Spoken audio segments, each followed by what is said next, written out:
يا قلبي اذكر أحمد عين الهدى مفني العدا برا كريما محسنا بحر العطايا والجدا.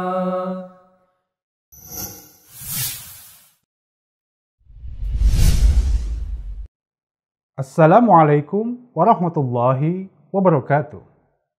Konsep khilafat saat ini telah menjadi momok bagi sebagian masyarakat di dunia juga di Indonesia. Hal ini terjadi karena kehadirannya dinilai sangat identik dengan unsur radikalisme dan terorisme. Jika agama Islam dikenal sebagai agama yang damai serta rahmatan lil alamin, maka apakah mungkin jika salah satu di antara konsepnya akan membawa penderitaan dan kesengsaraan bagi umat manusia? Untuk mendapatkan jawabannya, hari ini kita akan membahas tema khilafat dalam acara Dialog Spesial bersama narasumber istimewa, yakni Amir Nasional Jemaat Ahmadiyah Indonesia, Maulana Haji Abdul Basit Syahid.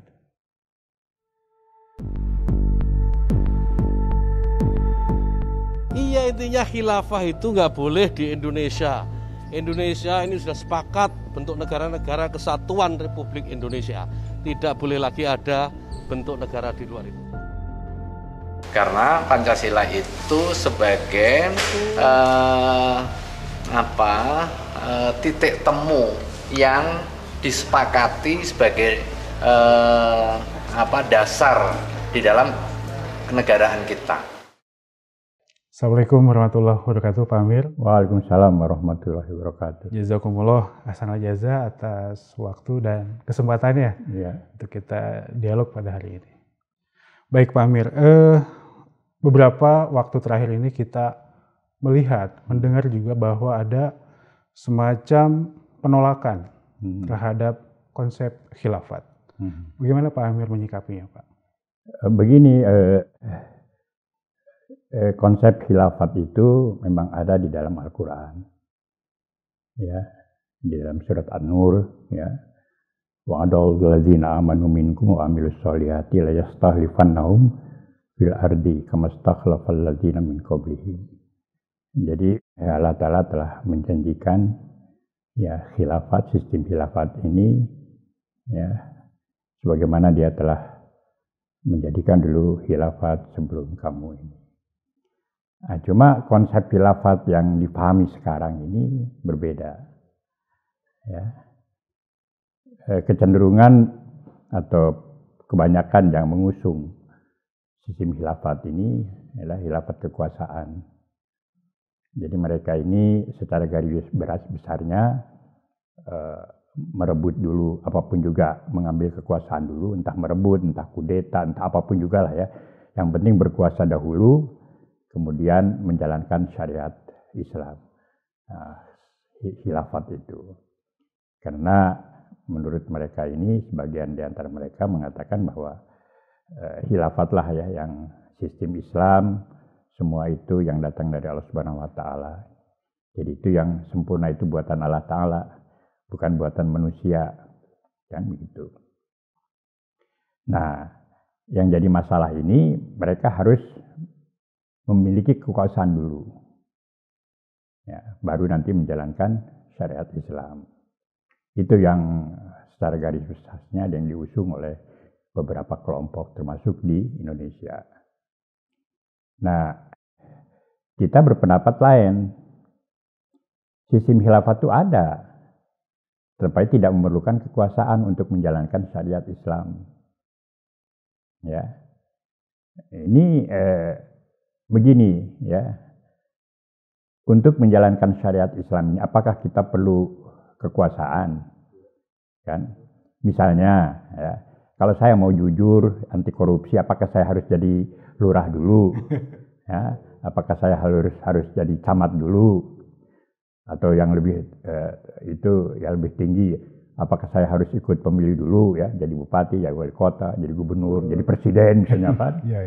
Untuk menjalankan syariat Islam, untuk jadi jujur, untuk sholat, untuk bayar zakat, ya, untuk amanah, untuk toleransi, ya. Semua syariat Islam itu kan ada dua saja kan hukumnya itu. Satu yang berhubungan dengan hubungan manusia kita dengan Allah Ta'ala, dan satu lagi dengan muamalah kan, hubungan kita dengan sesama manusia. Itu saja. Apakah itu harus ada kekuasaan dulu, memiliki kekuasaan? Kita harus baik dengan tetangga, ya. Apakah kayak orang heula jadi heula apa gubernur heula karena bisa aja kan? Nah, jadi konsep pemahamannya itu yang berbeda. Jadi kalau di luar sana ini yang banyak ditolak ini adalah konsep khilafat daulah ya. Kekuasaan ya. Itu mah tidak akan berhasil. Itu akan merombak sistem yang ada di satu negara. Betul. Kalau kita khilafatnya khilafat rohaniyah. Oke. Jadi tidak ada hubungannya dengan kekuasaan. Karena ajaran Islam yang diajarkan oleh Rasulullah SAW, di mana kamu berada, di negeri mana kamu berada, di bawah pemerintahan siapa saja kamu berada, kamu harus taat kepada pemerintah. Ya. Atiullah wa atiur Rasul wa ulil amri minkum, siapa saja. Nah, inilah bedanya. Oleh karena itu, dan kita tidak akan dimanapun juga Khilafat Ahmadiyah ini anggotanya, dimanapun juga berada, di negara manapun dia tinggal, dia tidak akan berusaha untuk merubah sistem pemerintahan dan tidak akan menentang itu. Berarti ada 2 poin Pak Amir. Satu, perbedaannya dengan Khilafat Ahmadiyah bersifat rohani. Ya. Yang kedua, tidak kekuasaan. Tidak ada kekuasaan. Tidak merebut kekuasaan ya. Dan ini kan hubul watani minal iman kan. Mencintai negeri ya, atau negara itu bagian daripada keimanan. Lalu jika ada pertanyaan Pak Amir, apa bedanya Khilafat Ahmadiyah dengan Khilafat Rasyidah? Oh, itu kalau dilihat secara itunya kan sama. Cuma begini, Islam itu tidak mengajarkan untuk mendirikan satu negara. Ya, tidak ada itu.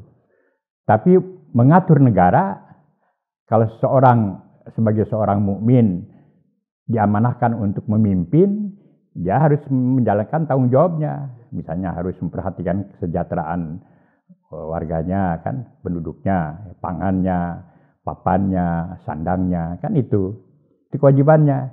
Jadi beda ini. Satu, kalau seorang mukmin itu Islam memberikan guideline, menjalankan bagaimana seseorang yang diberi amanah oleh Allah Ta'ala untuk menjadi atau berjabat suatu jabatan untuk menjalankan amanah itu. Ya. Tapi tidak mengajarkan harus memaksakan untuk membuat satu negara. Nah, zaman Khilafat Rasyidah juga begitu. Ya, mereka Khilafat Rasyidah itu yang betul-betul ada di atas petunjuk Allah Subhanahu wa Ta'ala. Nah, bersamaan dengan itu kebetulan mereka juga sudah mulai kalau dibilang ada sebuah negara ya, tatanan itu yang harus diurus. Ya, makanya dia jalankan. Makanya pada waktu itu selain dia sebagai khalifah, dia juga sebagai eksekutif, kan ruang lingkupnya sedikit. Ya, sebagai pemerintahan. Nah, kalau sekarang Jemaat Ahmadiyah ini khalifahnya, dia kan tidak tidak menguasai kekuasaan yang memiliki kekuasaan yang absolut ya kepada warganya yang berada di tempat. Hanya urusan kerohanian. Makanya nasihatnya, anjurannya selalu kan hanya kepada bagaimana meningkatkan ketakwaan, meningkatkan ibadah, meningkatkan amal soleh. Kan itu saja. Coba lihat ceramah-ceramahnya. Nggak ada urusannya kamu harus demo, ya, harus rebut kekuasaan. Kan tidak ada. Oh iya. Karena coba perintah dimanapun juga kan harus taat, patuh. Coba saja contoh di Pakistan kan, walaupun dianiaya di ini kan, tetap ya, tidak dibenarkan, tidak berontak. Paling banter ya kalau bisa hijrah. Kan hijrah, cari tempat yang bisa lebih aman menjalankan kewajiban agamanya. Jadi poinnya ini adalah menjadi seorang mukmin yang menjalankan syariat Islam ini tidak akan melanggar kesetiaan warga itu terhadap negaranya. Itu tidak bertentangan, malah itu menjadi bagian daripada keimanan untuk selalu setia, taat dan berusaha untuk memajukan negara di mana dia, negeri di mana dia berada. Artinya Khilafat Ahmadiyah ini ramah lingkungan lah, ramah lingkungan. Istilahnya ramah lingkungan. Iya. Oleh karena itu kalau kita lihat ya, bagaimana bisa subur di negara-negara Eropa, di Amerika, di Afrika. Karena pemerintah kan mereka pemerintahan yang paling ketat itu. Sangat sangat pandai, sangat itu kan pemerintahan itu tuh. Dan mereka melihat dengan cermat bagaimana pergerakan Ahmadiyah. Ya, tidak membahayakan itu, tidak ada satupun unsur yang bisa membahayakan negerinya, malah di berbagai tempat membantu kesejahteraan negara itu, ya negeri itu, rakyatnya itu. Coba di Afrika kita ada health center, ada healthcare, ada pendidikan, ada water for life, ya sekolah-sekolah apa semua kan. Nah itu diakui ya kinerja serta sumbangsih warga Ahmadi ya di negara itu. Nah itu poin yang ingin saya tanyakan ke Pak Amir. Khilafat Ahmadiyah ini kan sudah ratusan tahun, bahkan lebih 114 tahun. 14 tahun. Baru saja Pak Amir menyinggung masalah sumbangsih. Apa saja Pak Amir yang memberikan sumbangsih bagi dunia ini? Ya, yang satu itu orang-orangnya akan menjadi lebih bisa mengabdi, memberikan perkhidmatan kepada negara. Karena itu bagian daripada Islam. Ya. Oleh karena itu, dan kalau kita lihat ya, Sabda Masih Maud, pendiri Jemaat Ahmadiyah, para khalifahnya kan begitu. Sedapat mungkin mereka harus membantu sesama manusia. Ya. Jadi ini yang dikerjakan ya, di negara-negara yang diberi kebebasan, banyak berkiprah jemaat itu.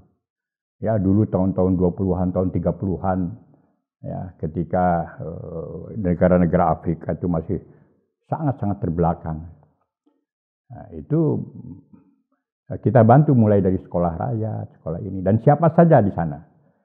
Dan tidak mengira, ya, tidak latar belakang agamanya, apanya. Siapa saja asal mau belajar, ya kita bantu. Ya, beda dengan organisasi yang lain. Mau masuk sekolahnya mereka harus tukar nama dulu ke agama yang mereka anut. Ya, itu. Kita tidak. Ya, alhamdulillah sekarang itu banyak yang jadi menteri, jadi pejabat, apa yang dulu asalnya sekolah dari sekolah kita semua. Ya. Nah itu kan jadi itu bagi orang-orang jadi orang baik, terpelajar. Paling tidak dari segi pendidikan ya satu sisi. Belum dari sisi kesehatan. Jadi di mana-mana pun juga kan jemaat diberi kebebasan, peluang ya kita. Alhamdulillah kita bisa bekerja dan bisa memberikan perkhidmatnya di atas kaki sendiri. Ya, itu. Ini agak mundur sedikit Pak Amir. Ya. Terkait tadi Pak Amir sempat menyebutkannya juga beberapa kelompok masih berjuang bahkan hingga puluhan tahun untuk mendirikan khilafat ini. Nah, dan sampai hari ini belum berhasil. Menurut Pak Amir, apa sebetulnya syarat agar tegaknya khilafat itu? Iya kan, khilafat ini kan Allah Subhanahu wa Ta'ala yang mendirikannya. Ini ja'ilun fil ardi khalifah. Kalau kita lihat secara garis besar, khalifah itu manusia juga sebagai khalifah dari Allah Ta'ala kan. Karena yang dapat menjalankan perintah Allah Ta'ala itu dan bisa menyerap ya warna Allah Ta'ala itu kan diantara makhluk itu kan manusia. Makanya boleh dari satu sisi ini ya manusia dikatakan juga khalifah. Itu yang umum. Yang kedua ini memang khalifatullah ya itu para nabi yang menjalankan syariat yang diturunkan ya, dari Allah Subhanahu wa Ta'ala. Nah, itu melalui para nabi baru mendirikan. Adalah khalifatun nabi. Jadi orang yang meneruskan pekerjaan nabi. Nah, itu jadi khalifah itu ada beberapa pengertian. Nah, kalau pengertiannya ini untuk menjalankan syariat Islam ya atau syariat itu harus diberi kekuasaan dahulu, ini terbalik dengan apa yang dibawa oleh Rasulullah SAW. Rasulullah SAW tidak diberi kekuasaan dulu, ya, untuk menjalankan syariat Islam. Apakah Rasulullah SAW sebelum berkuasa tidak berhasil? Tidak. Menjadi seorang manusia paripurna itu dengan menjalankan syariat Islam itu, beliau sudah selesaikan. Ya. Makanya di awal saya mengatakan, apakah untuk menjalankan syariat Islam, menegakkan syariat Islam, perlu kekuasaan atau tidak? Kan tidak. Jadi kalau orang ya, berusaha, berambisi, terobsesi dengan kekuasaan, ketika mereka mendapat kekuasaan baru dapat menjalankan syariat Islam, itu bertolak belakang dengan apa yang dicontohkan oleh Rasulullah SAW. Itu pasti gagal. Pasti gagal. Tapi kalau Khilafat Ahmadiyah ini karena memang mencontoh dari sana, ya terus saja berkembang. Ya, tidak ada penolakan secara signifikan. Seseorang itu tentu saja bisa berbeda pendapat. Tapi kan walaupun ditentang, walaupun di ini, terus saja bergerak maju, bertambah besar. Sekarang aja sudah di 200 berapa, 22 negara atau berapa itu. Ya, dan ini terus berkiprah, terus maju. Baik Pak Amir, kerap kali konsep khilafat ini disudutkan bahwa akan mengganti tadi yang Pak Amir sampaikan sebuah ideologi. Nah, bagaimana Khilafat Ahmadiyah dalam konteks keindonesiaan pandangannya terhadap konsep Negara Kesatuan Republik Indonesia dan Pancasila? Ya, kalau kita lihat kan intisari Pancasila itu sudah agama Islam itu. Ya, NKRI, ya. Kemudian Pancasila. Pancasila itu yang sila pertama saja, ketuhanan yang Maha Esa. Artinya ajaran Islam sudah terakomodir di situ. Bukan hanya agama Islam saja, agama yang lain juga kan, silahkan. Kan begitu. Nah yang lain juga keadilan sosial, kemanusiaan, kan bermusyawarah. Dan itu kan semua nilai-nilai Islam yang harus diterapkan dalam masyarakat. Kan misalnya kesejahteraan, kan itu. Ya tugas kita ini siapapun juga yang memerintah, ya, itu walaupun sekuler, ya. Itu kan harus menjalankan tugasnya mensejahterakan. Ada persatuan, kemanusiaan, kan itu semua. Nah, jadi bagi Jemaat Ahmadiyah ini, konsep ini sudah cukup. Ya, Islam ini, dan kita sudah buktikan ya, bahwa Pancasila dengan falsafah negara kita ini, itu sudah merangkum semua keperluan kita, ya. Siapapun juga warganya, agama pun juga apa backgroundnya, mereka bisa menjalankan keyakinannya dengan leluasa, dengan bebas, ya. Nah, jadi tidak perlu kita mau merubah ideologi apa semua. Jadi itu satu, ya, yang perlu kita pahami. Jadi bagi Jemaat Ahmadiyah, ya kan kita merasakan bahwa kita ini bisa menjalankan kebebasan kita beragama itu. Ya, ya kita harus pertahankan itu. Ya NKRI kan kita ini, dan itu kehendak Tuhan. Berbangsa-bangsa, berkaum-kaum, beda bahasa, beda ini kan. Multirasial, multikultural, segala multi lah di Indonesia ini kan. Ya, bahasanya bisa 100 lebih bahasa. Tapi kan dengan adanya Pancasila, NKRI, undang-undang itu sudah dipersatukan dan kita sudah buktikan. Makanya kita tentang itu yang berusaha untuk merubah ini, ya, merubah ideologi kita ini. Berarti bagi Khilafat Ahmadiyah, Pancasila dan NKRI harga mati, Pak? Harga mati. Jadi ya kita nggak apa-apa. Ya, makanya nanti tadi juga sudah disebutkan, ya, kecintaan terhadap Allah Ta'ala, terhadap Islam, itu tidak bertentangan dengan kecintaan kita terhadap negara. Ya, itu bagian daripada ajaran Islam. Kemudian Pak Amir, dalam Khilafat Ahmadiyah, apakah juga dikenal konsep pemisahan antara agama dan negara? Begini, itu kalau kita lihat ya, itu sebaiknya memang dipisahkan. Ya. Bernegara itu kan sekuler itu. Ya, itu ada aturannya. Kalau misalnya ada satu peraturan negara yang bertentangan dengan syariat, ya kita kan bisa misalnya begini, jangan sholat, ya nggak bisa sholat di masjid kan, di rumah bisa. Ya, jangan haji misalnya kan. Ya kalau kita dilarang seperti warga kita Pakistan dilarang naik haji, ya nggak apa-apa.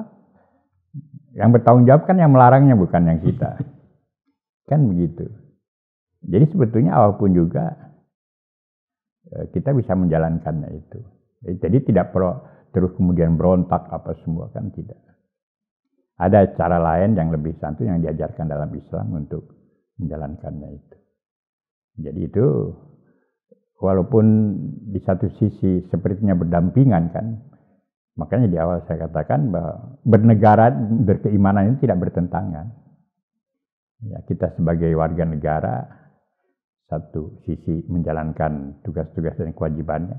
Kan ada yang tanggung jawab dan hak itu, baik sebagai pemimpin, pejabat lah ya, ulil amri, yang memiliki kekuasaan. Ya, dan satu kita sebagai warga negara. Itu juga punya hak kewajiban kita terhadap yang terhadap diri kita, terhadap tetangga, terhadap pemerintah, terhadap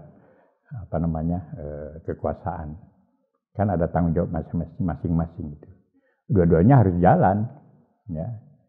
Nah ini tidak bertentangan sebetulnya, kan begitu. Pertanyaan terakhir Pak Amir, ya.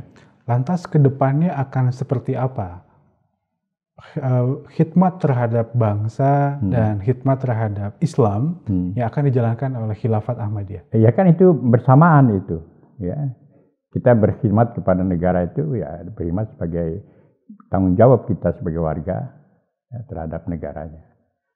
Ya, menjalankan semua ya untuk berkhidmat itu jalan terus. Ya. Dari satu sisi misalnya kan taat kepada khilafat dimanapun juga kan, ini tidak bertentangan dengan kita berkhidmat kepada negara. Makanya pernah Hazrat Khalifatul Masih Salis rahmatullahi alaihi itu menuliskan menulis satu pidato ya. Jadi tidak ada perbedaan, intinya itu tidak ada perbedaan. Ya, tidak ada bertentangan antara kesetiaan terhadap negara dan kesetiaan sebagai seorang Islam, ya, terhadap agamanya. Jadi dengan menjalankan syariat Islam itu tidak akan bertentangan dengan bernegara ya, sebagai warga negara. Dimanapun juga, apapun juga negaranya, sistemnya. Seperti di Amerika kan sekuler itu, dimanapun juga. Malah di negara Soviet juga kan nggak apa-apa kita. Berapa banyak anggota kita di sana. Tetap kan ada kewajiban sebagai warga negara. Ya. Ada kewajiban sebagai seorang Islam. Jalan dua-duanya. Ya, jalan dua-duanya. Apalagi di negara Indonesia yang memberikan kebebasan.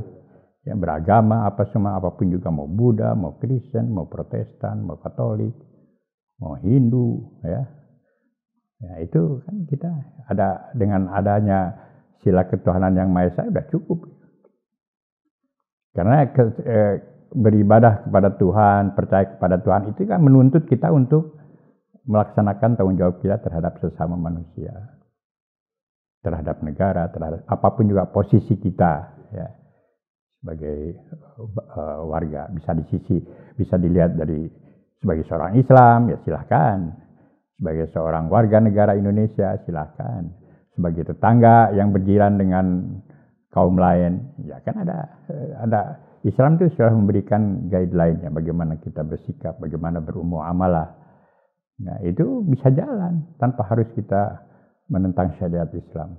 Artinya khilafat yang dilaksanakan oleh Ahmadiyah betul-betul memperlihatkan kemuliaan agama. Iya, jadi justru di situ ya, kebesaran Islam itu di situ. Ya, jadi dan orang akan merasa aman kalau bertentangan dengan orang Islam, karena Islam sendiri memberikan rasa aman, rasa selamat, rasa tentram, tidak hanya bagi dirinya tapi juga bagi sekelilingnya. lingkungan. Lingkungan. Nah itu jadi Ahmadiyah ini, Khilafat Ahmadiyah itu ya, jadi saya sebutkan ya, khilafat yang ramah lingkungan. Masya Allah. Baik Pak Amir, jazakumullah ahsanal jazaa atas penjelasannya. Mudah-mudahan difahami. Insya Allah kami mengucapkan terima kasih banyak atas waktu Pak Amir untuk dialog pada pagi hari ini. Jazakumullah Pak Amir. Assalamualaikum warahmatullahi wabarakatuh. Waalaikumsalam warahmatullahi wabarakatuh.